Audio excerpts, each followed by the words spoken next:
시청자 여러분 안녕하십니까? VOA 뉴스투데이 시작합니다. 윤석열 한국 대통령이 다음 달 미국을 국빈 방문합니다. 백악관은 미국과 한국의 파트너십이 전례 없는 수준이라고 평가하면서 윤 대통령의 국빈 방문이 양국 관계를 더욱 심화할 것이라고 밝혔고, 국무부도 두 정상은 미한 동맹의 중요성과 힘을 강조할 것이라고 말했습니다. 첫 소식 박동정 기자가 보도합니다. 미국 백악관의 카린 장 피에르 대변인은 7일 정례 브리핑에서 윤석열 한국 대통령이 다음 달 26일 미국을 국빈 방문한다고 밝혔습니다. 조 바이든 대통령과 영부인 질 바이든 여사가 윤 대통령과 김건희 여사를 초청해 국빈 만찬을 함께할 것이라면서 미한 양국 간 파트너십은 전례 없는 최고 수준으로 격상됐다고 말했습니다. We have taken the U.S.-ROK partnership to unprecedented heights in a way that benefits our economies and our people and strengthened deterrence in Indo-Pacific region. For example, the ROK has invested tens of billions of dollars into the United States. These are investments that will bring our two countries even closer together, help strengthen our supply chains, and give our economies a competitive edge. 장 피에르 대변인은 또 미한 양국이 인도태평양 전역에서 억지력과 평화 증진을 위해 국방 분야 파트너십을 강화했으며, 미국은 미한일 3자 협력을 효과적으로 강화하기 위해 상호협력 증진 노력을 하는 한국과 일본을 지원해왔다고 설명했습니다. 그러면서 미한 동맹은 군사나 안보 분야 협력 관계 이상의 진정한 글로벌 미래지향적 동맹으로 성장했다고 강조하고, 이번 국빈 방문이 미한 관계 발전을 더욱 증진시킬 것이라고 기대했습니다. This state visit will only strengthen or deepen U.S.-ROK ties, and we are looking forward to celebrating the 70th anniversary of the U.S.-ROK alliance here at the White House. 국무부의 네드 프라이스 대변인도 정례 브리핑에서 미한 동맹 70주년을 강조하면서 윤 대통령의 국빈 방문 소식과 의미를 소개했습니다. The upcoming visit celebrates the 70th anniversary of the U.S.-ROK alliance. It's critical, we believe, to advancing peace, stability, and prosperity for our two countries, for the broader Indo-Pacific region, and for the broader world. 프라이스 대변인은 그러면서 두 정상은 굳건한 미한 동맹의 중요성과 한국에 대한 미국의 확고한 의지를 강조하고, 정치와 경제, 안보 등을 심화 확대하려는 공통된 결의에 대해서도 논의할 것이라고 밝혔습니다. 한국 대통령의 미국 국빈 방문은 지난 2011년 이명박 전 대통령 이후 12년 만입니다. 미한 동맹 70주년을 맞아 윤 대통령은 이번 국빈 방문을 통해 의전상 최고의 예우를 받으면서 조 바이든 대통령과 북한 핵 위협 문제 등은 물론 국제 현안에 대한 폭넓은 협의를 가질 예정입니다. VOA 뉴스 박동정입니다. 빅터차 전략국제문제연구소 부소장 겸 한국석좌는 미국과 한국 정부의 윤석열 대통령 국빈 방문 발표와 관련해 미한 관계와 미한일 3자 관계 개선을 중시하는 윤석열 대통령의 외교 정책을 한층 더 진전시키는 계기가 될 것으로 진단했습니다. 차 부소장은 7일 이번 사안에 대한 VOA의 질문에 윤 대통령은 임기 초부터 미국과 한국의 관계를 최우선 과제로 삼았고, 바이든 대통령도 이에 화답하며 양국은 확장 억제 문제와 경제, 안보 사안에 많은 진전을 이뤘다며 이같이 밝혔습니다. 또 6일 발표된 한국 정부의 일제 강제징용 배상 해법은 G7 주요 7개국과 안보협의체 쿼드, 자유롭고 열린 인도태평양에서의 다른 나라와의 협력에서 한국에게 더 많은 기회장을 열 것이고, 윤 대통령의 외교 정책과 방향에 탄력을 준다고 분석했습니다. 게리 세이모어 전 백악관 대량살상무기 조정관도 VOA에 이번 윤 대통령의 국빈 방문은 한국이 미국에 있어 얼마나 중요한 전략적 파트너인지를 보여주는데 의미가 크다고 말했습니다. 그러면서 미국은 북한의 지속적인 위협을 다루고 한국이 핵무기를 보유하지 않도록 설득하면서 중국을 억제할 강력한 동맹 구축에 노력하고 있는 만큼 한국은 실제 미국의 아시아 전략에서 중요한 파트너라고 강조했습니다. 유엔은 최근 북한의 김여정 부부장이 미국과 한국에 대해 신속하고 압도적인 행동을 취할 수 있다고 주장한 것과 관련해 우리는 모두 한반도의 긴장을 악화시킬 수 있는 어떤 수사도 피하길 바란다고 밝혔습니다.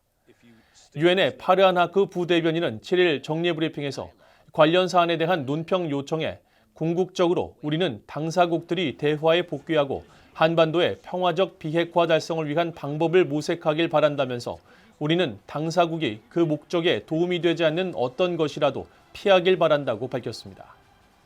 앞서 북한의 김여정 부부장은 7일 조선중앙통신을 통해 공개한 담화에서 미국과 한국군의 군사적 동태를 빠짐없이 주시하고 있다며 판단에 따라 언제든지 적중하고 신속하며 압도적인 행동을 취할 수 있는 상시적 준비 태세에 있다고 주장했습니다. 하크 부대변인은 이어 유엔이 미국과 한국의 연합 군사훈련의 중단을 바라고 있느냐는 추가 질문에는 이 시점에 우리는 기본적으로 누구든지 도발적인 수사를 피하기를 바란다고 답했습니다. 북한 서해상에서 선박 간 환적으로 의심되는 행위가 계속 포착되고 있습니다. 이번에는 초도 남쪽이 아니라 북쪽에서도 포착됐는데 100m가 넘는 선박 여러 척이 동원된 이번 사례까지 포함하면 BOA가 올해 포착한 환적 의심 건수는 26건이나 됩니다. 함지하 기자가 취재했습니다. 북한 초도 북서쪽 해상을 촬영한 7일자 플래닛랩스의 위성사진입니다. 105m 길이의 선박과 85m 길이의 선박 두 척이 길이 45m 선박을 사이에 두고 밀착한 장면이 보입니다. 이 지점에서 동쪽으로 약 500m 떨어진 곳에서는 길이 105m와 45m 선박이 맞댄 채 뭔가 작업을 하는 정황입니다. 이 일대에서만 이날 100m 선박의 50m 선박 접선과 50m짜리 선박 두 척의 밀착 등 모두 4건의 환적 의심 장면이 포착됐습니다. 6일 위성사진에 찍힌 선박 두 척을 더하면 이틀 동안 이 일대에서 포착된 환적 의심 사례는 5건입니다. 지난해 BOA는 이 일대에서 36건의 환적 의심 사례를 발견했고 올해 들어 21건을 보도했는데 이번 사례를 더하면 올해 환적 의심 건수는 모두 26건으로 늘어납니다. 특히 이번에는 초도 남쪽이 아닌 북쪽 해상에서 선박이 대거 접선한 점은 이전과 달라진 모습입니다. 최근 몇 달 동안 발견한 환적 정황 선박은 대부분 초도 남쪽, 그것도 섬에서 멀지 않은 지점에서 발견됐었는데 이번에는 모두 초도에서 북서쪽으로 약 7-8km 떨어진 곳에서 다른 선박과 접촉을 한 것입니다.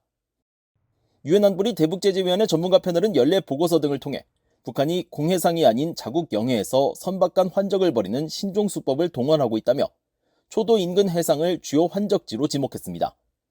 이어 해외에서 출항한 선박이 이 지점에서 북한 선박과 만나 환적한 뒤 종류를 알 수 없는 화물을 북한 남포로 옮기는 방식으로 제재를 피해왔다는 것입니다. 실제로 과거 북한의 불법 환적이 빈번했던 동중국해와 남중국해 등에서는 환적 정황 포착이 크게 줄었습니다. 국제사회가 북한의 불법 환적 제재 회피 행태를 집중 단속하자 북한 당국이 환적 장소를 인근 해상으로 변경한 것으로 보입니다.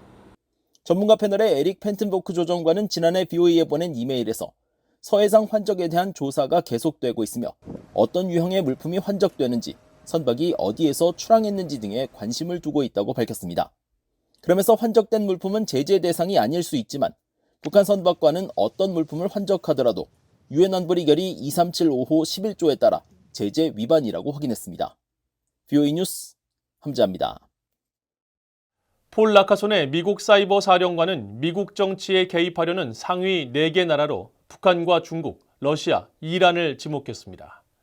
라카손의 사령관은 7일 상원 군사위원회 청문회에서 외국 정부의 미국 선거 개입 문제가 사라지지 않았으며 미국 정치에 영향을 미치고 개입하기 위한 노력에 적극 관여하고 있는 나라로 이들 4나라를 지목했습니다.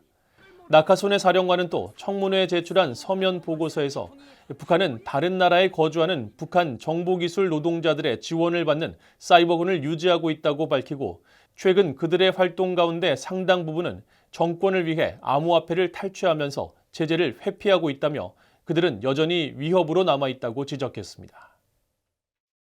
로버트 에이브럼스 전 주한미군 사령관은 자신이 사령관으로 재직할 당시 한국의 전시작전 통제권 전환 문제에 대해 전혀 의지를 보이지 않았다는 일각의 지적을 일축했습니다.